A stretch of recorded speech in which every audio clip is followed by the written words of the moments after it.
2 चम्मच अदरक के रस में थोड़ा सा शहद को मिलाकर लेने से सर्दी जुकाम और खांसी इससे छुटकारा मिलेगा।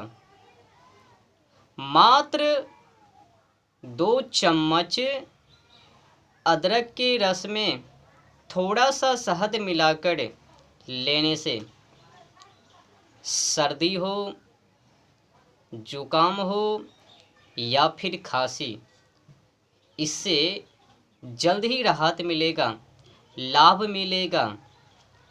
तो भूले नहीं, अपना स्वदेशी आयुर्वेदिक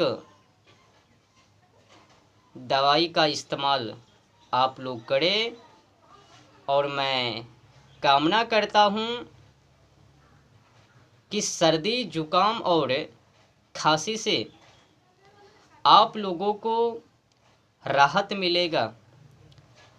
और भी जो चीज़ें हैं सर्दी जुकाम और खांसी के लिए आयुर्वेदिक दवाई में, मैं उन चीज़ों को, सामग्री को आप लोगों तक ढूंढकर, खोजकर, सर्चिंग करके पहुंचाऊंगा।